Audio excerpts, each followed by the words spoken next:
C'è la vision di polizia giudiziaria come attività finalizzata alla produzione di risultati nel brevissimo periodo. Sequestro, fermo, arresto, a seguire magari conferenza stampa, rilevanza mediatica, fine del cerchio. Non è solo questo la polizia giudiziaria. Direi che non è proprio questo la polizia giudiziaria. O meglio, se diciamo che vogliamo fare queste cose che sono legittimissime e che vanno benissimo, diciamo che ci occupiamo di un piccolo pezzo della polizia giudiziaria, che è quello finalizzato alla repressione veloce di illeciti a rilevanza penale, di reati che classifichiamo nell'insieme della criminalità diffusa, della microcriminalità si diceva un tempo, ora direi di criminalità diffusa, reati di strada, non c'è nulla di disdicevole, nulla di disdicevole a che, avendo il tempo gli uomini e senza abbandonare tutto il resto, ci si dedichi all'arresto dei piccoli spacciatori, dei pusher. Io non ho nulla contro questa attività, ma fare polizia giudiziaria vuol dire fare un'altra cosa. Io non posso, per convenzione tra me e il dottor Luciani, parlarvi dell'articolo 55 del codice di procedura penale, che è un suo appannaggio esclusivo.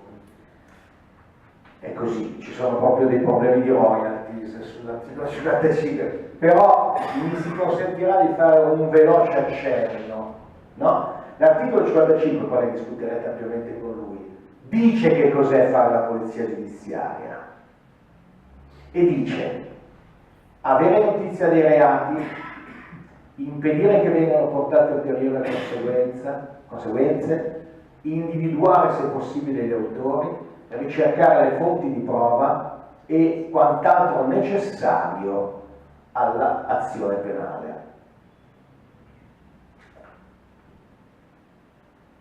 Che è un po' di più e un po' diverso di andare, prendere, arrestare e portare via.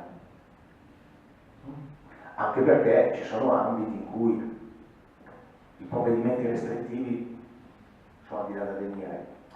Ma voglio dire, molto banalmente e anche molto concretamente, ma se veramente vogliamo danneggiare un'organizzazione di tipo criminale, arrestiamo un pusher sequestrando 15 grammi di sostanza o chiudiamo un pubblico esercizio o un ristorante per qualche mese? Sembra diverso l'effetto, molto diverso. Per cui è nelle corde della polizia locale fare attività di accertamento in materia di polizia amministrativa, anche finalizzata ad avere come conseguenza la sospensione di attività per periodi più o meno lunghi? Assolutamente sì. Sono tanti gli strumenti. Non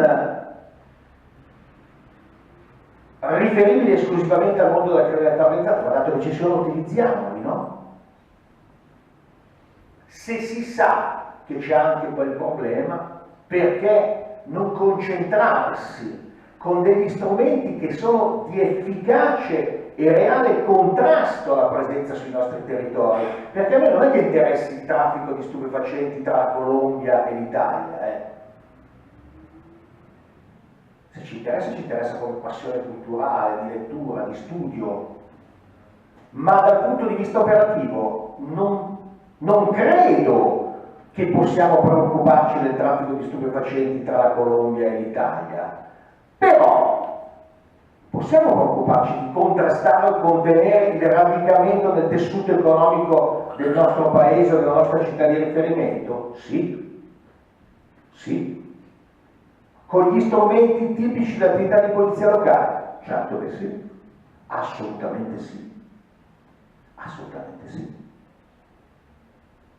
Accidenti, ma se l'affermazione di Luisa Dolci è vera, un ristorante su 5 a Milano ha a che fare con questo tipo di problema, ma quanto lavoro avrebbe da fare la polizia locale di Milano e quanto male potrebbe fare alle organizzazioni di tipo criminale, non solo la polizia locale, anche le questure, le scuole di polizia amministrativa, i carabinieri, quanto male si può fare, ma è vero, Chiudi un esercizio per qualche mese, il flusso di denaro si interrompe drammaticamente,